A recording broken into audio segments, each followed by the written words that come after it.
పంటలకు మద్దతు ధర కల్పిస్తామన్న కాంగ్రెస్ ప్రభుత్వం మాట నీటి మోటే అన్నారు. మొక్కజొన్నకు ధర లేక రైతు తీవ్రంగా నష్టపోతున్నాడు. ప్రభుత్వం కొనుగోలు కేంద్రాలు ఏర్పాటు చేయకపోవడంతో దళారులు చెప్పిన రేటుకే అమ్ముకోవాల్సి వస్తుంది. ఇటు వర్షాల నుంచి మొక్కజొన్నను కాపాడుకోవడం కత్తి మీద సామి అవుతుంది.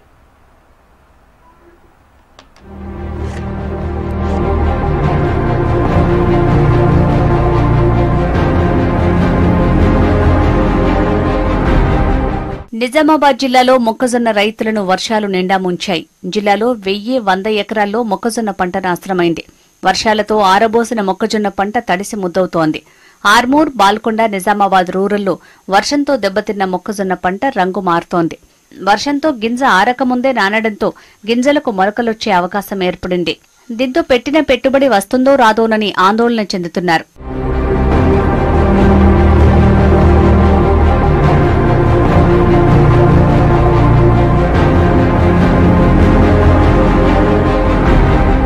ప్రభుత్వం కొనుగోలు కేంద్రాలు ఏర్పాటు చేయలేదు. దీంతో దళారుల ఆధిపత్యం కొనసాగుతోంది.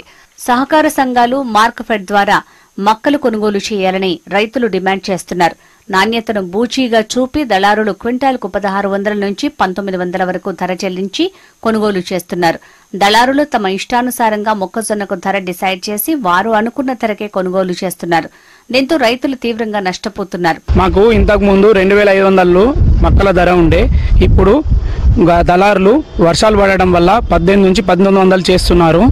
మీరు కొద్దిగా గవర్నమెంట్ కానీ ఎవరు కానీ చొరవ తీసుకొని కొద్దిగా మద్దతు ధర ప్రకటించాలని చెప్పి ఐకేపీ చాలియాలని చెప్పి కోరుచున్నాము. వర్షం పడి పంట నష్టం అవుతుంది. కొద్దిగా గవర్నమెంట్ చొరవ తీసుకొని మద్దతు ధర ఇప్పించాలని కోరుచున్నాము. జిల్లాలో మొక్కజొన్న ఎక్కువగా ఆర్మూర్ రూరల్ నియోజకవర్గాల పరిధిలోనే పండిస్తున్నారు. మిగతా ప్రాంతాల్లోనూ మొక్కజొన్న పండిస్తున్నా తక్కువ విస్తీర్ణంలో పండిస్తారు. అందుకే ప్రతిసారి ఆర్మూర్, నిజామాబాద్ రూరల్ ప్రాంత రైతులే ఎక్కువగా ఎఫెక్ట్ అవుతున్నారు.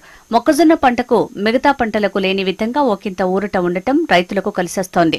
వానాకాలం సీజన్లో మొక్కజొన్న పొత్తులు కాల్చి అమ్మటం ఎక్కువగా చేస్తారు. రైతులకు ఇది బాగా కలిసొస్తుంది. మొక్కజొన్న పొత్తులు కాల్చి అమ్మటం, కంకులు విడిగా అమ్మటం వంటి వాటితో వచ్చే లాభం ఒకంత ఊరట కలిగించే అంశమనే చెప్పొచ్చు. జిల్లాలో రైతులు పండించిన మొక్కజొన్న పంట చేతికొచ్చి దాదాపు కోతలు కూడా పూర్తిగా వస్తున్నాయి. ప్రభుత్వం ఇప్పటికీ కొనుగోలు కేంద్రాల ఊసెత్తటం లేదు. కోతలు కోసి గింజను రోడ్లపై ఆరబెట్టుకున్న రైతులు వర్షాల భయంతో దళారులకు తక్కువ ధరకే అమ్ముకుంటున్నారు.